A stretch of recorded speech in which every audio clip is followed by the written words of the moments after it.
It is June 7th. It is the day after D-Day Remembrance Day.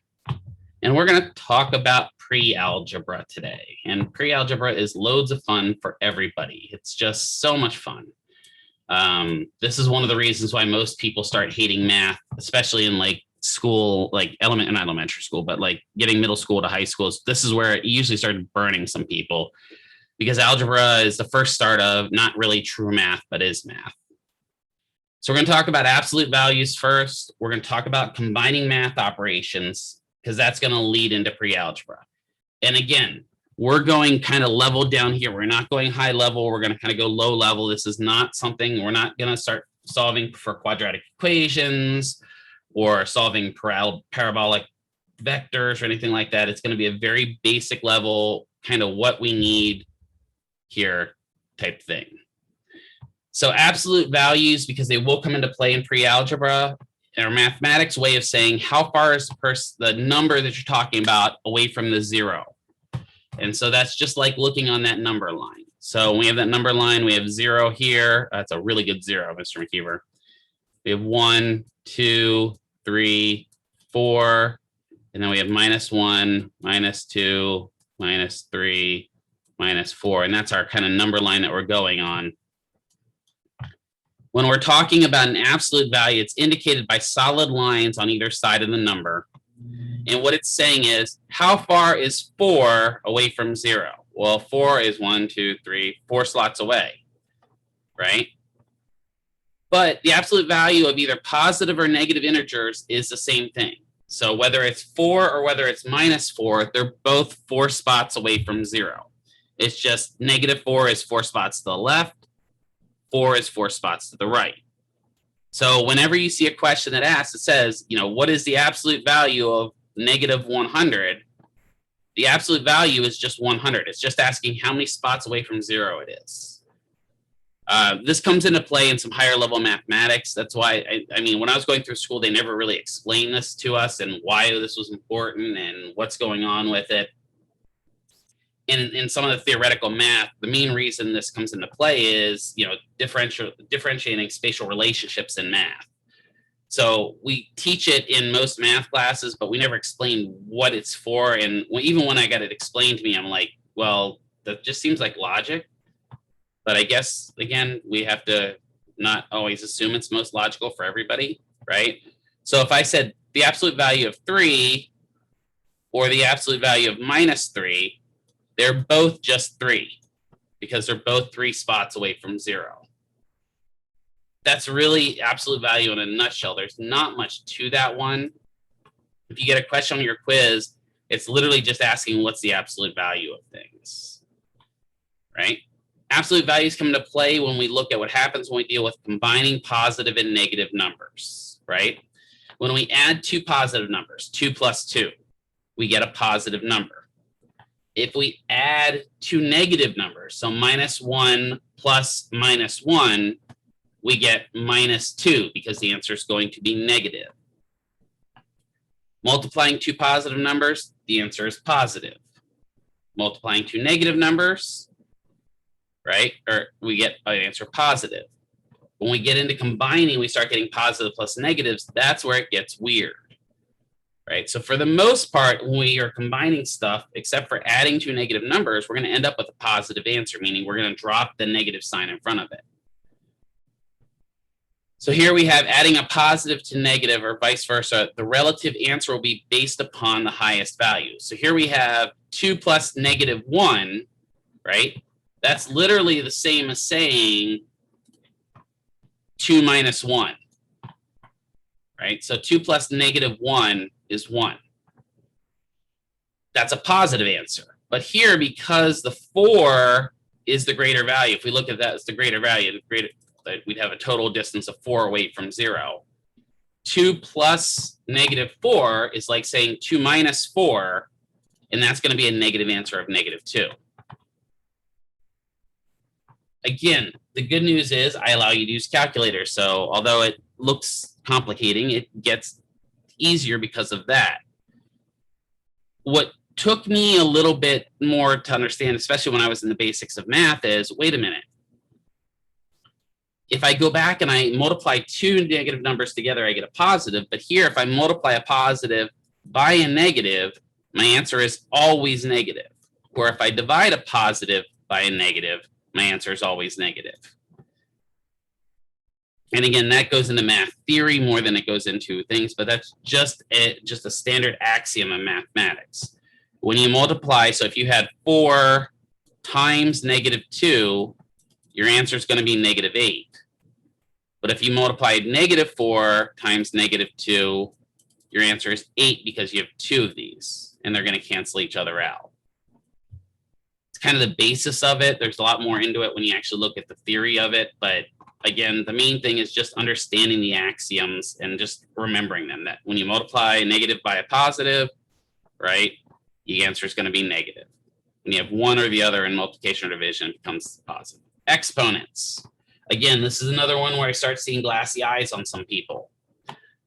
Exponents are just another way of expressing a number multiplied by itself a certain number of times. It's a base, which is the big number, raised by an exponent, which is the baby number. So in this case, this is 2 raised to the second power, or 2 squared. It can be written this way. It can also be written with this little hi-hat symbol. The hi-hat means raised to whatever power. So in this case, it's saying 2 raised to the second power. We can factor this out because what it's saying is that 2 raised to the second power is saying 2 times 2. So we can factor it out. It's not as hard as it looks. It gets harder when we talk about raising negative exponents, but this is just looking at it from a perspective of raising to a certain power, right? So if you have 1, or let's not use 1, 1's not a good example. Here we have 3, right? 3 raised to the third power, 3 cubed, is same as saying 3 times 3 times 3 times 3, right? Or 3 times 3 times 3 is 27. So we have 3 times 3 is 9, times 3 is 27. It could also be just as easily written 3 hi-hat 3 in the case of, simpler programs where they don't have that ability to superscript the number. And that's why, and the reason why, if you go into like biochemistry and stuff like that, the reason why, if you look at something like oxygen, which is O2, why this number became a subscript is because we had exponents here and we didn't want to confuse the two. So that's why they did that. And actually that gets written a little differently too if you have to long write it out. So this is saying 3 to the third power is saying 3 times 3 times 3. If we did something like 100 to the fourth power, right? That's a baby 4. That's the same as saying 100 times 100 times 100 times 100. Right? So we look, we got 2, 4, 6, 8 zeros. So our answer then would be 1 with 8 zeros. 1, 2, 3, 4, 5, 6, 7, 8. I'll take that kind of money. That looks good to me. 100 million, I'll take it. Actually, I'll take $1 million. I don't even need 100 million. There are some rules with exponents as well. Any number raised to the first power is itself. So 2 raised to the first power is just saying 2. Again, I don't know why this was ever a thing and why we were worried about it, but hey, I mean, whatever. Any number raised to the 0 power. So, in this case, 1,347,684 raised to the 0 power is 1. The only exception is 0 because 0 times anything is always 0. So 0 raised to the 0 power is 0, 0 raised to the first power is 0, 0 raised to the millionth power is still 0, right? And there's a great Cookie Monster meme for that, what Siri has for you. It explains about dividing by 0, multiplying by 0. Let's see if Siri can give it to us here because Siri's great. Hey, Siri, what is 0 divided by 0? Imagine that you have 0 cookies, and you split them evenly among 0 friends. How many cookies does each person get? See, it doesn't make sense. And Cookie Monster is sad that there are no cookies. And your friends are sad because they don't exist. Oh wow, this escalated quickly. See, she's good for a couple things. So when 0 is involved, it's usually the answer is going to end up being 0 or indeterminate based upon what we're doing. But in the case of exponents, 0 raised to any power is 0. Anything raised to 0 power other than 0 is 1. If your exponent becomes a fraction, it means you're rooting the number. We're going to talk about rooting the number in a bit. It's basically asking you to factor the number based upon what the root is asking. So example, 4 raised to the 1/2 power is literally saying the square root of 4, right? So when we deal with stuff like square roots, this is the same as saying something like this, square root of 4. If it was 4 to the 1/9 power, it's the same as saying 4 factored to the 9th. I'm not going to give you something that complicated, so don't freak out yet. If I'm going to give you a question on your quiz, it's going to be something simple as this, or the square root of 100, which is fairly easy. It's figuring out what times itself would be the factor. So 4 raised to the 1/2 power, or the square root of 4, is saying that, oh, well, 2 times 2, what times itself equals 4. Continues the cubed root, the 4th root, and so on.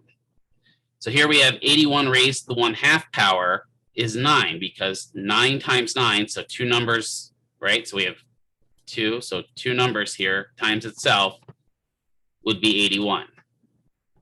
Whereas 81 raised to the 4th power, or the quarter root, is 3, because 1, 2, 3 would be the 4th root.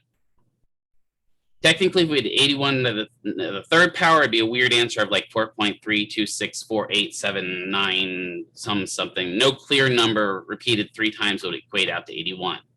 I'm not going to give you one like this. Again, on your quiz, it'll probably be something like 9 to the 1/2 power, right? Which that's saying what number times itself is 9. That would be 3, right? 3 is your answer there. So I'm going to try to make them as simple as possible for you. If you use a calculator, again, let me bring up my little calculator doohickey here. And again, I'm on blue, I'm team blue here, so I have an apple, right? On your phone, there are square roots and squareds, and I think cubes and cube roots. But there are also buttons that say, let's say something like y to the x, or it'll say this, y to the x. And when you have one of those, what it's saying is, if you enter the first number, so you enter 4, it'll then ask you to enter a second number, and you'll enter 2, and it'll give you 4 squared, and it'll say 16. It'll give you the answer. That's using the scientific version of Apple, and I actually had somebody in a previous class go, I can't see that, Mr. McKeever. My calculator looks like this. And I'm like, oh, well, turn it. Boom, magic, the magic trick. Unless your screen is locked, and then, you know, well, it stays that way. So don't lock your screen. Parenthesis can be seen simply as a multiplication in most basic forms. That is unless the parenthesis followed by an exponent, then it means you complete what's inside the parenthesis and do whatever it says. So in this case, we have 3 in a parenthesis and a 3 outside the parenthesis. That's literally saying 3 times 3. We have both of them in parenthesis, it's the same thing. It's just saying 3 times 3. In the next example here, we have 3 plus 3 and then 4 outside the parenthesis. What it's saying, and we're going to do with order of operations, is we're going to solve what's inside our parenthesis first. So 3 plus 3, and then multiply that times 4. So 3 plus 3 is 6, and then we're going to multiply 6 times 4. And we'll talk about that in the order of operations. It can also be extrapolated as saying 4 times 3 plus 4 times 3, which is 12 plus 12, which is 24, right? That's distributing the factors. But I find that when I do this, I even, enjoying math, screw up somehow. So I prefer to solve inside my parenthesis first and then do my multiplication. If we have something like down here, where technically what it's saying is 3 plus 1 and then we have an exponent of 2 on the outside of the parenthesis. What it's saying is solve inside my parentheses first, and then square it. So we go 3 plus 1 is 4, and then we still have that squared. So that's 4 times 4, and 4 times 4 is 16. If I lose anyone anywhere along this, please say something. I will stop and pretend like I know what I'm doing a little bit. It's important to remember that going into pre-algebra, how to do the order of operations. And the 2 different ones we have is PEMDAS or PEMDAS. It really doesn't matter so much when you are talking about PEMDAS or PEMDAS when these are switched in the middle, because they are just the reciprocal of each other. So division and multiplication just flip on either side of the coin. When I learned mine, it was PEMDAS, but evidently now more they're teaching PEMDAS, I guess, in school.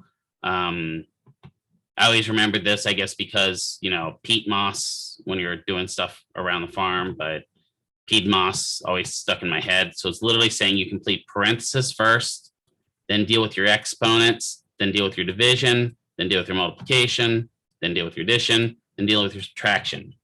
And when I was tutoring little kids about this, well, little kids in like middle school, I had one that once said to me, well, that's fine, Mr. McKeever, but my problem's only 4 plus 4. I don't have parentheses, exponents, division, multiplication. I only have addition. Well, then you only have to do addition. Great. This is literally just if you get one of those fun formulas where it's asking you, and this is, you know, the good old Facebook memes, right? Where they're like, only 3% of the population can solve this math problem. And they're throwing an order of operations just to make everyone argue on Facebook. Also, on a side note to that, just that has nothing to do with math. But if you get any of those memes on Facebook or Instagram or what are some of the other TikToks or any of those things that are like, post your middle name plus your mom's maiden name and that's your gangster name. Don't do that. Does anyone know why you don't do that? Identity fraud? Yeah, exactly. Those are common questions that are used in security questions. And those people are just fishing for your information. So don't do that. That's just silly. I know I've seen it all the time, but I'm like, why? Why? Like, you know, post your first pet's name plus the street that you lived on, and that's your favorite food. Wait, what? No, they're just literally asking to get your security questions so they can hack your account.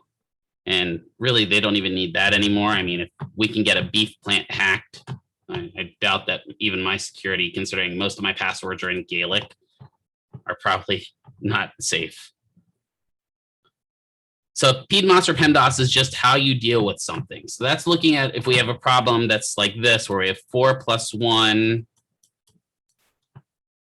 squared minus 6, right? So when we're looking at that problem, we're going to solve inside our parenthesis first. Then we're going to do our exponents, right? We have really no division or multiplication. We have no addition, but then we have subtraction. So then we'll subtract our 6, right? So we'll do 4 plus 1. So we have 5 squared minus 6 goes down to 25. That's 5 times 5, right? Minus 6, we get 19. Now, if you really want to trick all your friends out that post these really cool things on Facebook asking you to do all these, I don't know, maybe I just have nerds as friends and they do these things where they post those problems like that. That's probably my fault. I should assume that not everyone has nerds like my friends are. But when they post those, you can literally take and copy any of those formulas. And if you post them into Google, they will solve them via the order of operations for you. Google's pretty smart. It's one step away from becoming self-aware, just warning you. Eventually it's going to make, and we're going to be under Skynet, just like in Terminator. I'm just joking. So here we have one that's complicated, right? We have 4 plus 3 in parentheses times 3 minus 7 squared. That's a lot. So we need to complete via the order of operations. So we're going to look for parentheses. Well, we have parentheses here, right? So we're going to solve that first. 4 plus 3, we've got 7. Now we're going to look, do we have any exponents? Oh, we've got an exponent here. So we need to solve that. So we got 49. Do we have any division? Nope, no division, so we're good, right? We do have multiplication. Once we solve inside the parenthesis, this problem becomes 7 times 3, right? Minus 49. So like, oh, well, I've got a multiplication here. Got to get rid of that. So that becomes 21. So we have addition, none outside of the parenthesis. So that's done. So the problem literally becomes 21 minus 49, which works out to be 28. So that's kind of what PDMOS is. Now, that's a lot of stuff. Is Mr. McKeever going to be mean and give you one of these problems? If I give you one, it's going to, and my quizzes are fairly straightforward. I've seen some of you take them, and most of you have done really well on it. If I give you one, it's not going to be like, 1 million in parentheses minus 20 million squared times, no, it's not going to be something like that. It's pretty simple. It's going to be less simple or more simple than this one here. Why do we cover all that? Well, we're leading into this fun topic of pre-algebra, right? And this is where we get into the idea of variables. And it's funny because, again, I've talked about this at the beginning. If I write something like this where I have a blank space, most people can solve that really easily. But when I change that blank space to an X, for whatever reason, our brains just melt down. And I always love this idiom here. Dear algebra, stop asking us to find your X. They're never coming back, and we don't know why. That one's just one of my favorite idioms in math, because most people hate math. I actually was talking to a friend via chat a few seconds ago before I start class. It's like, well, what are you teaching today? I said, I'm teaching pre-algebra. And he goes, I hate you. Get away from me with that stuff. Thanks. But we're just solving for an unknown number, right? It can be any number of letters, P, T, X, Y, S. Certain letters are avoided, such as A, B, C, because of the relationship in other math problems. Another letter that is omitted is I. Does anyone know why I is omitted usually?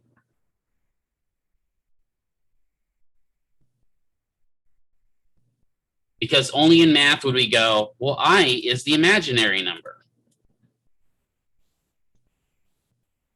So in advanced math, we have an imaginary number. It's just like the number of friends that I have. They're all imaginary. The imaginary number is an idiom dealing with advanced mathematics again. And the imaginary number is the square root of -1, which you can't do. But we avoid using I. So if you don't like X, use any other letter that you like. I had, when I was tutoring younger kids, for whatever reason, I had this kid that couldn't solve a problem when an X was in there. But if I changed that to like G, he could always get G. So, hey, you know what? At least he could always solve who was the G in the room. But yeah, fine. Change the letter to something you like. It doesn't matter what that letter is per se. It just matters that you're solving for that unknown variable. So coefficients are known numbers that raise a variable. So in the case here, we have 13x. 13 is the known coefficient and x is the unknown variable.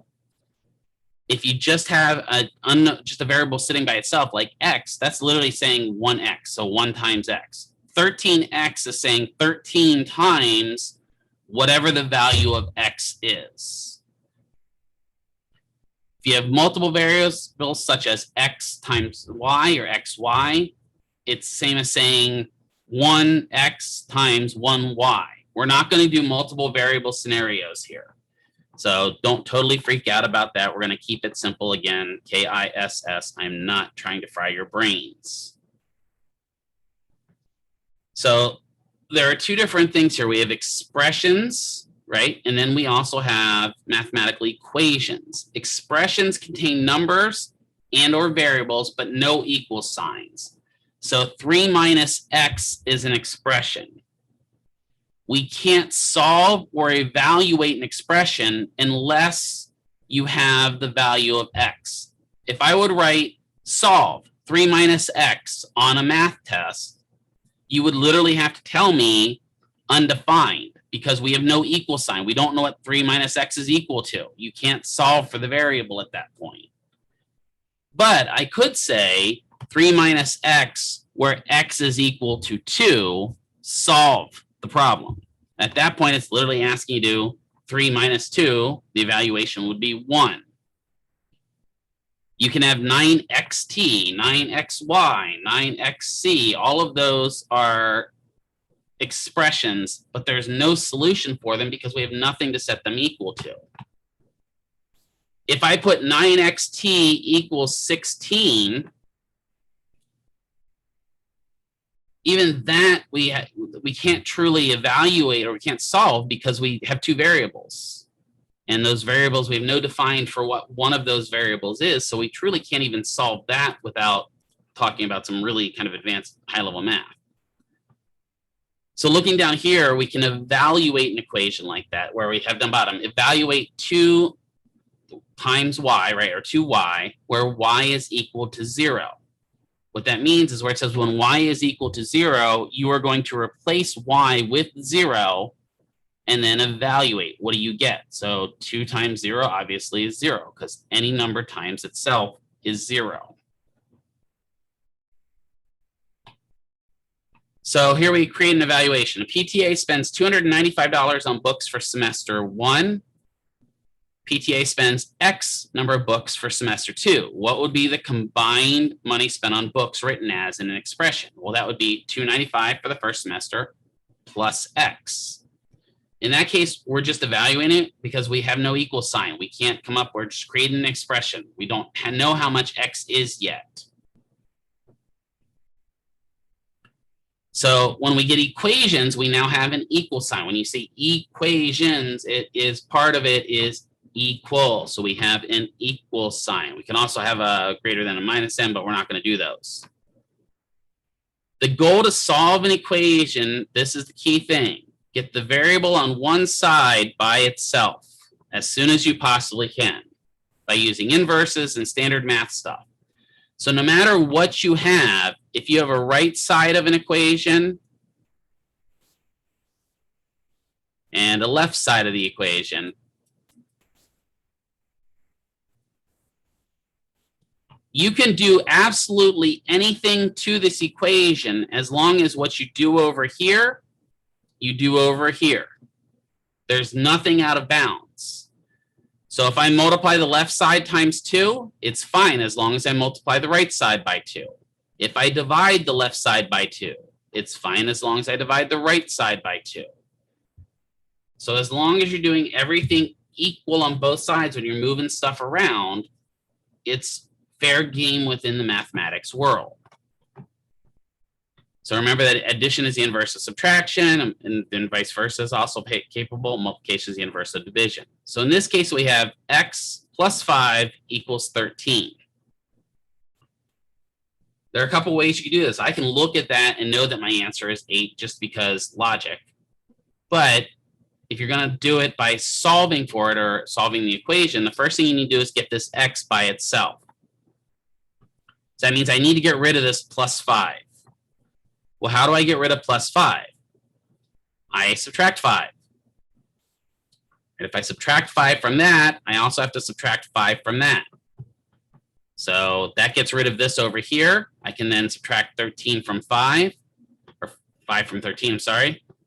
And you get x by itself on one side and the solution for x on the other, 8.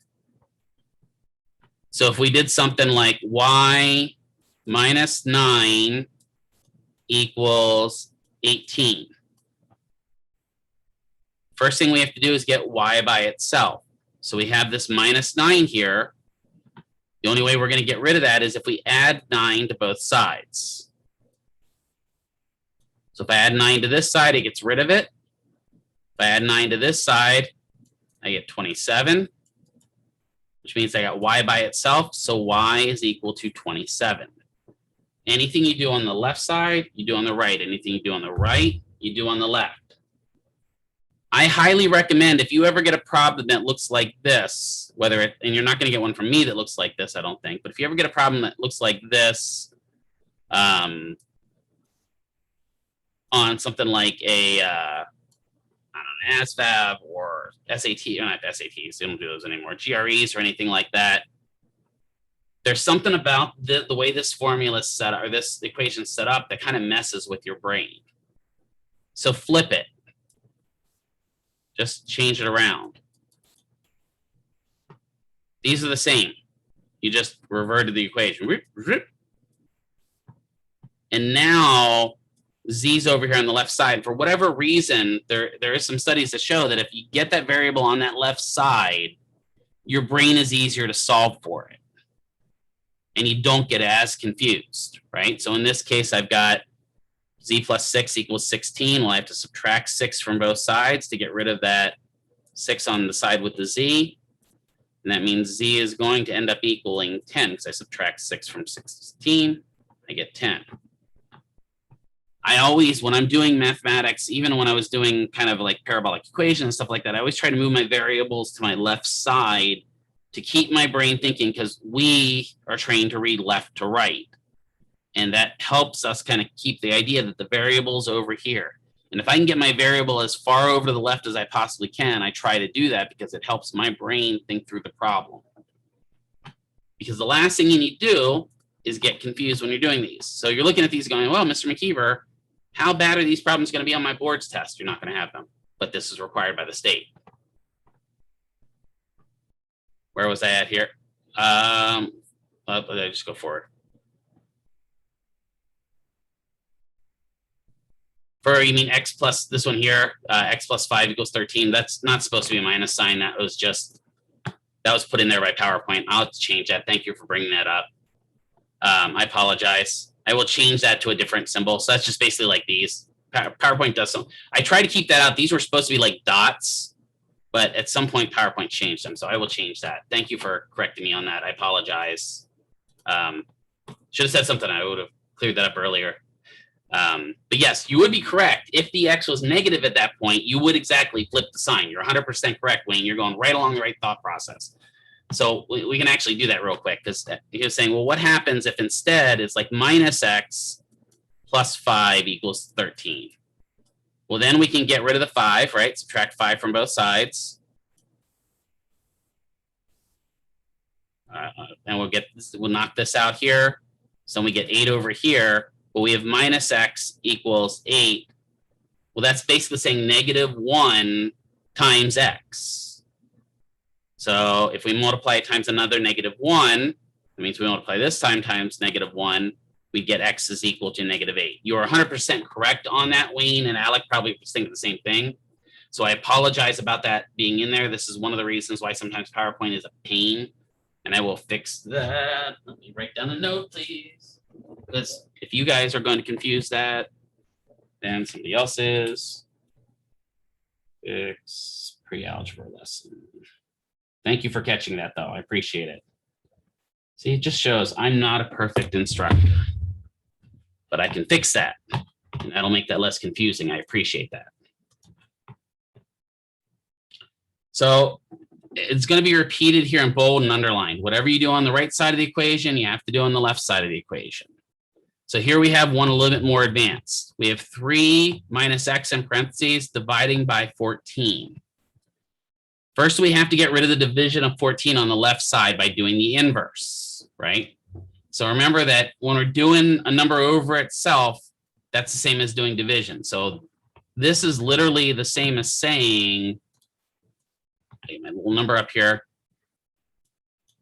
3 minus x times 1 over 14 equals 14. So how do we get rid of that? Well, we're going to multiply both sides times 14. That'll get rid of it over here. We'll multiply this side times 14. So that'll give us 196. And again, it's back there. Ignore that. That'll give us 196 on that side. And we have 3 minus x on this side. Then we just subtract 3 from both sides. And we get negative x equals 193. We flop the signs, right? Multiply both sides by negative 1 to get rid of that negative sign. And we get x is equal to negative 193. Got to get rid of that. Makes me mad now. Thank you for catching. I don't know how I didn't catch that. That upsets me. I also don't know what that line is doing there. That's fantastic. Is it in all the slides? No, it's just that slide. So here we have kind of a word problem. This is where most people start kind of glazing over, and I have a great name for this. And I always love these in like math class because it was like, Johnny has 13 Kit Kat bars, and Johnny also has eight Butterfingers, but doesn't know how many, I don't know, peppermint patties he have, but the total number of candies he has is 37. How many peppermint patties does John have? Well, John doesn't care about his peppermint patties. John has diabetes at that point. Right? Shouldn't have that much candy. Just saying.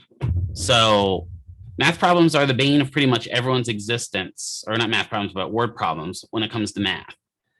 Most of mine are pretty simple. Again, I'm not going to totally freak you out about it, but I need to build you up a little bit on these word problems, because when you get your questions in your boards, really a lot of your questions are nothing more than fancy word problems. Even though they're not necessarily math, they're just fancy word problems, and you have to be able to decide this. So when I'm looking at this question, there's a lot of stuff in this question. What I have to know is I have to go and find out what my stem of my question is, and the stem is what I'm looking for. So I go over to my question here, and I'm looking, going, oh, my stem is, how much did the paper towels cost? Because I'm saying I've got gloves, check. I've got mask, check. I've got cotton swabs, check. And I've got my total, but I don't know how much my paper towels cost. So I'm going to go down here. I'm going to put my gloves into the formula, right? I'm going to put my masks into the formula, my alcohol swabs into the formula, and my total. So it's going to equal to that. So once I've got all that, I can add all these together and get 383. And I know that my total is still 400. Then if I subtract 383 from both sides, again, get rid of that line, I got to change those. It'll tell us that we spent about $17 on paper towels for the month. I mean, sure, I understand why we're doing the math problem, but hopefully you're better at tracking your budget than having to figure it out. This would be one reason why we might actually kind of look at variables. And this is actually kind of a real life scenario here. So your patient here drinks 472 milliliters of coffee, 900 milliliters of water, good for him, 200 milliliters of Coke Zero, and 20 milliliters of cough syrup. So we're given there his total intake in fluid. The patient urinates out 1,152 milliliters of fluid. If the inputs and outputs are to be equal, how much would the patient have had to vomit in order to get rid of all of the fluid they took in? Now this, again, not a truly realistic scenario because you're going to retain some of the fluid, but this is kind of looking at it from that perspective. So in this case, we're just going to line up all of the intake and create an outtake. So this is my intake side, right? And this is my output side. And again, ignore that. That is not a negative. I have to get rid of that. So I put all my input in. So I have 472 milliliters of coffee, 900 water, 200 Coke, 20 cough syrup. Cough syrup is probably why you vomited. So we're going to add all of that together, right? And we have 1,152 is how much he peed out. We want to know how much did he throw up. Well, the easiest way of doing that is automatically just subtracting 1152 from both sides. Just get rid of that so X is by itself. And again, I would flip this equation a little bit and move this over here. So X equals this. That makes it a little easier for you. Once we do all the addition and then subtract that 1152, that means the patient puked up about 440 milliliters of vomit. Or as I like to call vomit, Technicolor yawn. And with the fluids he took in, it's definitely going to have a variety of colors when it comes out. So this can be really useful, especially when we're talking about this type of stuff, if we're looking for how much fluid the body is retaining, right? So fluid retention. Because for certain patients, we're worried about fluid retention, especially patients that have heart problems, because when they start retaining fluid, their body starts to swell, and the chest cavity itself can swell, which can cause pressure on the heart. Or more importantly, the extremities can swell, and they'll get a condition called lymphedema, where they get really, really bad swelling in their extremities, and sometimes to the point that they literally balloon up. Has anyone ever seen a patient that actually has lymphedema before, where the swelling just makes their limbs really huge? Or maybe seen a video about it? Yeah, William says, yeah. And it's a terrible condition for patients to get, because literally their limbs just swell beyond compare. And really, it's funny because a lot of these patients will say, well, I don't want my body to swell, so I'm going to drink less fluid. And that actually makes it worse, because now the fluid that they're retaining is less watery and more thick and proteinous, and that stuff's a lot harder to get rid of. So they believe it or not, one of the things we try to get patients to do that is lymphedema is actually drink more water. Because they drink more water, their swelling is a little bit more fluid-like, and it's easier to get out of the body through treatment. But in the case of fluid retention, if I was to drink something like 1,000 milliliters of water, and let's just say 200 milliliters of coffee, and you know that I peed out 900 milliliters, that would give us our X, which tells us how much I retained. So we had the 100 plus 200, so we have 1,200 milliliters minus the 900 milliliters equals X. So X is going to end up equaling 300 milliliters. And then a doctor will say, we need to keep their fluid intake or the fluid retention under 600 milliliters or something to that effect. Right, 300. Thank you, Alex. Exactly, right? So at this point, this patient's within what the doctor wants, right? Because the doctor's saying, we don't want the patient to hold any more than that, because they do hold any more than that, their fluid is actually going to expand in their body. And like, for example, the reason why this can occur with heart conditions is because a lot of the fluid, when the fluid that goes throughout your body comes back through your heart and will eventually get processed out through the kidneys and the liver and whatever else needs processed and get kind of peed out. But if your heart's not working effectively and all that fluid comes back to your heart, it's going to start backing up behind the heart, and it can back up into the lungs, and you can get pulmonary edema where your lungs actually start swelling up, or you can actually get cardiac edema where the fluid swells inside the parts of your heart, your atriums and your ventricles, and that can cause all kinds of bad problems, right? The last thing any of you guys ever want to get is heart problems, because heart problems are a terrible way to, get really sick really quick. I'm sure some of you had family members that have had heart problems and saw the way just a simple heart problem can change their whole life, right? Whether it be cholesterol levels and them no longer being able to eat those yummy, yummy hamburgers. Some of you will be like, well, they shouldn't have been eating hamburgers anyway. You're probably right.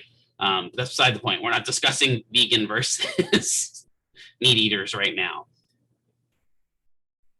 but it happens, right? The hearts, honestly, like the two ways that terrify me, because my family has a history of it, is, like I live with the doctor, I go to the doctor and the doctor's like, does your family have a history of heart disease? And I'm like, yeah, my family is the history of heart disease, pretty much. It's also the history of addiction. But, I've seen patients and I've seen family members die from heart, where their heart just congestively backs up, congestive heart failure. And it's a terrible way to pass. So the doctors will limit their intake based upon what they can get out, right? And if they're having a problem, if they go over that intake, a lot of times they will give them a diuretic, right? What does a diuretic do? Does anyone know what a diuretic does? It's a drug.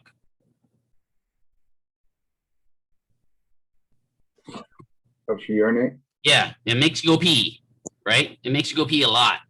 For some of you, maybe on a Friday or Saturday night, you've encountered a diuretic before. When you go out, and you're hanging out with friends, and you have a few Budweisers or whatever else you drink. Go to the microbrewery and have some craft brews, right? Well, alcohol triggers your body to release a hormone that reduces the reduction of your antidiuretic hormone, which is one of the hormones that keeps you from peeing so much. And that's why when you drink more and more, on top of taking the water in from the beer, you tend to go to the bathroom more frequently because your body is starting to act as a diuretic to kind of flush that out. On top of the fact that the body's saying, hey, you know, kind of don't poison me, that'd be great. Body does have some protective measures in there to keep you from dying of alcohol poisoning, you know, mainly just knocking yourself out. So that's how hard pre-algebra is for my class. That wasn't too bad, was it? Right? Okay, good. Alex, I see Alex. Mark even doesn't look like he's having an anxiety attack, so I'm happy for that. Like he's like my go-to. I have to keep an eye on him. If he's not losing his mind yet, I think I'm okay. You know, Stephanie doesn't look like she is either, so we're good. We're okay there. So what I want to do is I just want to bring up the next PowerPoint really quick. I'm going to talk briefly about it, and then I want to kind of look at my quizzes and that just so that you guys can kind of see what's coming up for that. So let me bring up the next one. The next one goes along with it. So the next one we're going to talk about, and we'll finish this next one. It'll actually be the virtual lesson because we'll be in lab on Wednesday, is linear equations. And everyone's like, oh my God, I thought you said we didn't have to do stuff like this. Again, don't freak out yet. Don't freak out. Because for linear equations, good, thank you, JT. For linear equations, the only thing you really have to know about as far as the State Department of Education goes for getting an associate's degree is understanding the coordinate plane and kind of what a linear equation is. We literally just did a linear equation when we did x plus 4 equals 3 or something like that. That's a linear, that can be broken down into a linear equation. I can actually work off of that. So it's not that bad. I just wanted to make sure because this is the lesson I usually do asynchronous, which is the linear equation lecture. But for whatever reason, people start freaking out when they see this. We're not going to go into solving X, Y, and Z graphs. We're not going to go into anything like that. This part, I will say, linear equations is not in your book. This is the only thing that's not in your book. So this lecture was literally handwritten by, well, not handwritten, I guess, unless you consider typing handwriting. I don't know. It was created by me just to break down what you need to cover on it. So this one doesn't have your book. There's not going to be a ton of questions on this on your kind of test in math, but this will be the one that will be asynchronous on Wednesday when we're in lab for anatomy, which I think we're actually going to start getting into some kind of looking at bony prominences and stuff like that in anatomy, which is really fantastic. That's usually when you guys start getting excited, is when we start getting into looking physically at the bones and going, this is a tubercle, right? And actually seeing what you need to know. And I will say this, the other class that I have, so your senior, I guess the senior class you call them, I don't know, whatever, cohort 12, wanted me to stress to you guys, because I'm starting to deal with same bony prominences now in kinesiology, which is semester 3. They're like, tell them, don't just think they have to know them for semester 1, because they have to know them for the rest of their career. Because I started going over, we literally just went over the pelvis in that class, and they're like, oh, I forgot all of this. So don't forget it when you're going through it. You're going to need it for the rest of your life. So, well, for the rest of your career, really. So you guys are going to notice over the next, probably, and some of you may have started getting some dings today when I was going through it. For whatever reason, I replied to almost every single one of your forum posts, and I replied to them in my instructor view and didn't reply to them in your view. So none of those forum replies that I have, so I'm transferring them over. So you may get a few dings on your phone saying, hey, so-and-so has replied to your forum post and given you a grade, right? As long as you complete any of the assignments I give you, you get 5 points for completing it. It's part of your grade, it fluffs your grade at the end. That's the bonus point about it. The next couple classes, you are not going to have a forum post assignment. There are quizzes posted, though, in the actual Blackboard that I want you to work on. So let me bring those up here real quick. So let's enter student preview mode. Pull this out. All right, let me share screen here. There's not, the math final is not posted yet for you guys, but let me share screen here. I'll show you guys what I'm talking about. Is that the screen I want to share? Hold on. I'll make sure that's the screen I want to share. That is the screen I want to share. Okay. don't want to share the actual grade screen with you guys. That would be bad. I get in trouble. So here we have looking at the stuff over here. This is looking kind of at your perspective. My perspective looks a little different. In the course content, there is a tested quizzes section in here. There are a total of 3 short quizzes. I think the longest one is like the first one, I think is 20 questions. I think these are all like maybe 10 and 15 questions each. These will build upon what we've covered. So we've covered the math review, which is the basics of math. Percentage review was the percentage class that you had offline. Then we have pre-algebra, which we just kind of covered here, and linear equations, which will tie into the lesson you guys have. So if you, again, if you just click on them, it'll allow you to go into it, allow you to begin it.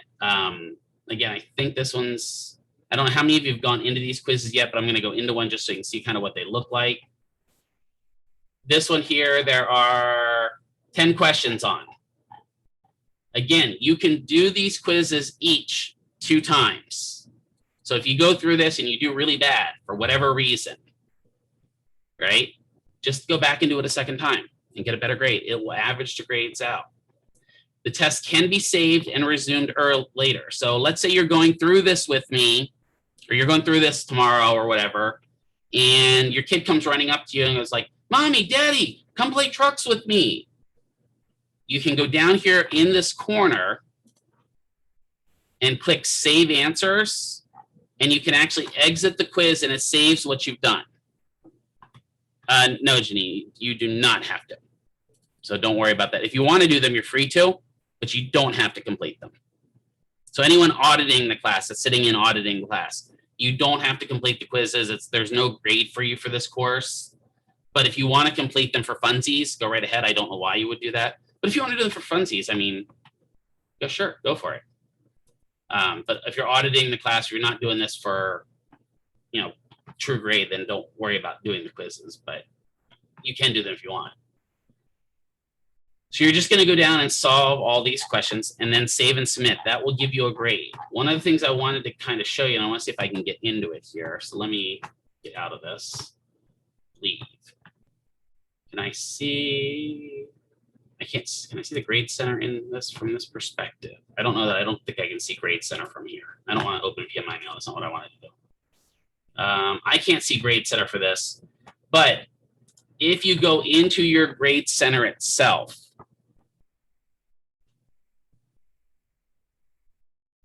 don't take it. Mark says, don't get 100 and take a second. It's a booby trap. Exactly.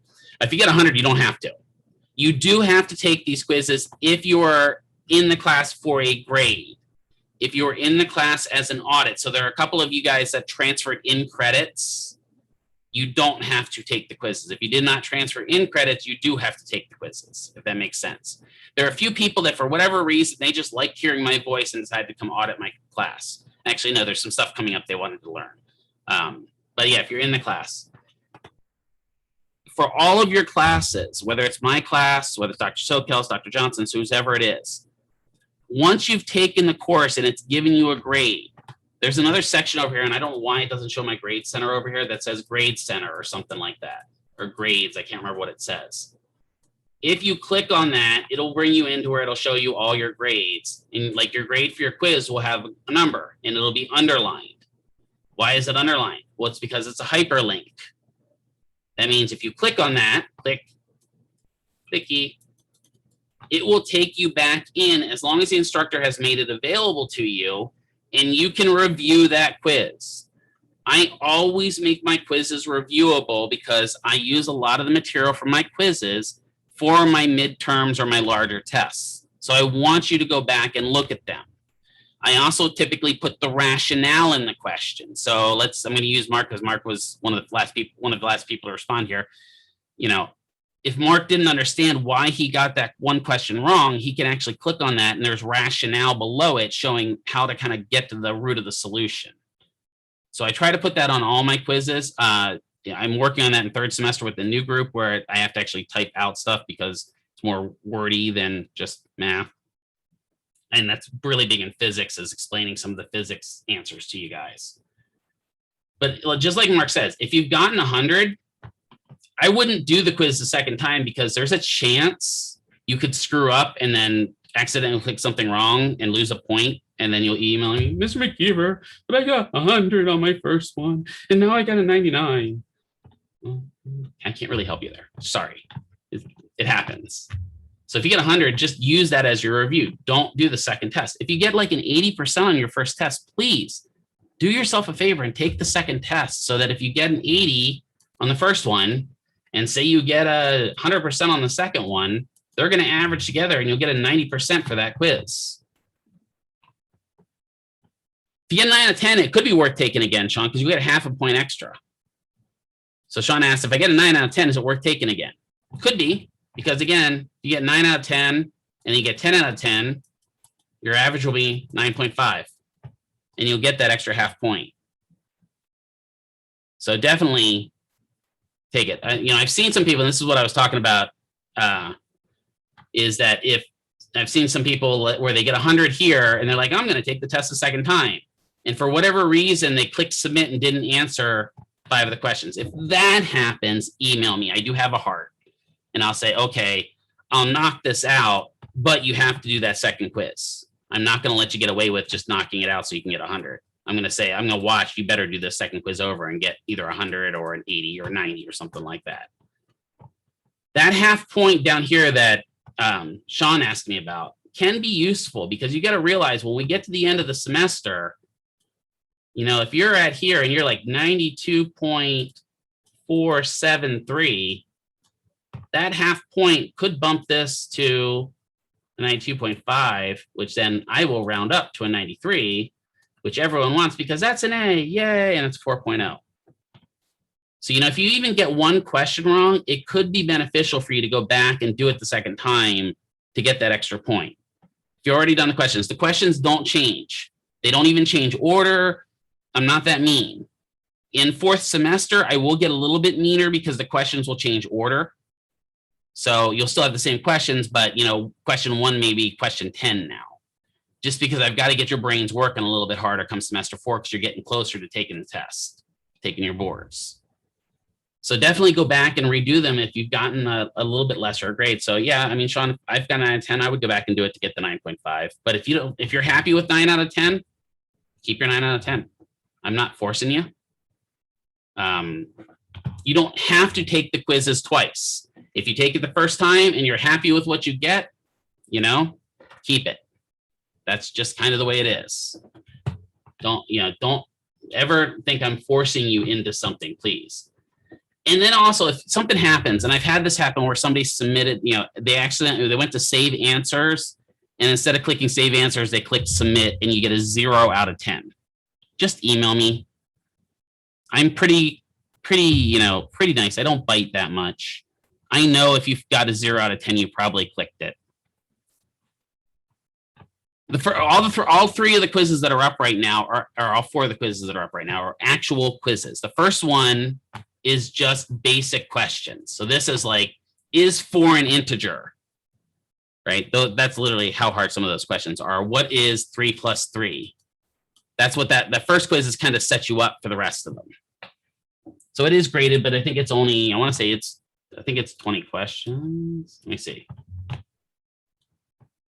Yeah, it's only it is 20 questions. So I made the first one 20 questions, but they're fairly simple questions. So don't freak out totally again. I put them on there to build up your grade. So the reason I did this, here, let me show you the reason I did this. So this one's 20. I want to say this one's 12 or something like that. No, this one's 10 too. This one's 10. I think this one's 10 as well. So if I add all these together, 20 plus 10 plus 10 plus 10, right? I've got 20, 30, 40, 50 points here, right? Your midterm for math is 65 questions. All of these quizzes, when they're averaged together, work out to be worth about as much. Yeah, you can take them whenever you want to take them. You have to take them by the day they're due. So if you take this and get 50 points here, and say you don't do so well in the midterm, for whatever reason, you just bomb it. You don't do well. Well, this can help lift this grade up. That's why I do it. Yeah. So the quizzes all have a date. So guess what 623 is going to be? 6:23 is when this baby opens up. That's when the midterm opens up. Now, unfortunately for the midterm, you only get one shot at it. You don't get to take it twice and average the grades together. Sorry, that's the way tests kind of work, right? You get one shot at it. It's not timed. It's just has a specific date you have to complete it by. And it is another one where if you have to stop and come back to it, you can stop and come back to it. But these 50 points help fluff this, because I've had people that for whatever reason, when they go to take a test, they get super nervous. Oh my God, it's a test. But if I say quiz, they're fine.